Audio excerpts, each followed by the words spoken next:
Bonjour et bienvenue au cabinet Delta Thérapie. Aujourd'hui, nous allons parler des relations de couple. Et c'est un sujet qui me tient à cœur parce que pendant cette période de confinement, beaucoup d'entre vous ont souffert de mauvaises relations. Je vous dis tout juste après le générique.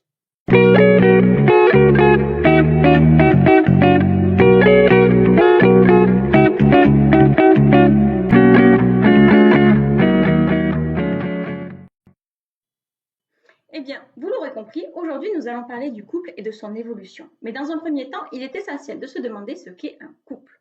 Et pour répondre à cette question, lorsqu'on est thérapeute, on utilise la systémie. La systémie est la science des couples et des familles et des systèmes. Vous l'aurez compris, chaque individu est un propre système, corps et esprit étant complètement liés. Notre propre système interagit avec un autre système qui est celui de notre partenaire, dans un autre système, celui de notre couple. D'où le nom systémie. Ça fait beaucoup de systèmes quand même. La matrice est compliquée.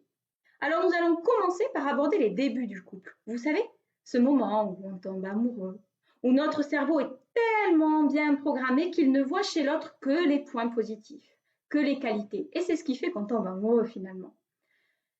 Cette phase idyllique, ce qu'on pourrait appeler la phase de fusion du couple, est en fait une phase de dépendance, car nous dépendons totalement de l'autre pour vivre dans ce couple. Cette phase de dépendance a sa petite équation mathématique. Oui, je sais, on fait des maths en thérapie, c'est assez sympa. Vous allez voir, vous allez comprendre. Chaque individu compte pour 1. Donc, le premier individu est égal à 1, le deuxième est égal à 1. Mais l'équation n'est pas si simple que ça. Les deux individus additionnés ne font qu'un seul individu, car ils sont dans une phase de dépendance. Ils ne peuvent pas former deux parts entières. Lorsque le couple évolue avec le temps, le cerveau, lui, commence à regarder qu'il ne voit pas que les qualités finalement. Il se déconditionne un peu de ses croyances du début sur le côté idéal du partenaire et il commence à voir les petites choses qui nous embêtent. Cette phase est très précisément la phase critique du couple. Car à ce moment-là, des frictions apparaissent, des disputes commencent, des reproches. On va reprocher à l'autre ce qui ne fonctionne pas sans même voir qu'il y a l'effet miroir qui joue. Ce que l'on reproche à l'autre, on peut se le reprocher à soi-même également. Dans cette phase, surtout, n'hésitez pas à vous faire accompagner d'un thérapeute si vous souhaitez vivre sereinement cette période pour évoluer ensemble. Cette phase a également sa petite équation mathématique. C'est le 1 de l'individu plus 1 de l'autre individu égale 2. Vous l'aurez compris, chaque individu est indépendant dans ce couple-là. C'est comme si on avait deux chemins qui étaient complètement parallèles. Le but du jeu étant de faire en sorte que ces chemins se rejoignent pour former un système complet dans lequel les deux individus interagissent. Mais nous ne sommes pas encore là. Si les couples continuent à fonctionner comme ils le font et à vivre de façon indépendante leur relation de couple, un peu comme des colocataires, bien évidemment, au bout d'un moment, les deux chemins se séparent et la rupture est inévitable. Lorsqu'on arrive à bien communiquer en couple, à essayer de faire des compromis ensemble, à avancer ensemble, on arrive dans une troisième phase, qui est la phase d'interdépendance.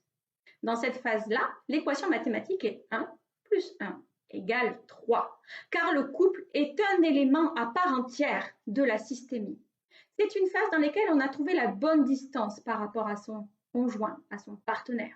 On vit une vie de façon un petit peu indépendante, de façon plus interpersonnelle, lorsqu'on est par exemple au travail ou dans nos passions, sans oublier de vivre ensemble une relation dans laquelle chacun s'épanouit, où on soutient l'autre, où on est pour lui ce pilier qui va l'aider à avancer, de façon équilibrée et juste. Cette phase s'acquiert avec le temps, beaucoup de communication. Et les couples qui arrivent à vivre une vie sereine et pleine de sagesse. Et si vous aussi, vous voulez vivre cette période dans laquelle chacun peut s'épanouir, il va vous falloir passer par les deux premières phases car on n'atteint pas la troisième phase de façon directe. Alors dites-vous que dans un couple, il peut y avoir quelques frictions, il peut y avoir quelques disputes. Le cerveau est tellement bien fait qu'il ne nous fait pas voir tout de suite. Il nous met d'abord en condition pour tomber amoureux, ensuite il nous délivre une autre partie du schéma, celle que l'on n'avait pas vue, le tableau se dévoile. Et si on est assez curieux et assez motivé, avec une communication efficace, on arrive à voir le tableau dans toute sa splendeur et à vivre cette relation de couple de façon épanouie. Si les thérapies systémiques vous intéressent, vous pourrez trouver dans les librairies ou dans les chapitres de développement personnel. Tout un tas d'ouvrages qui vous permettront de mieux comprendre le fonctionnement du couple. Et si le besoin est de vous faire accompagner, je suis disponible et je suis motivée pour vous aider à trouver votre propre phase 3.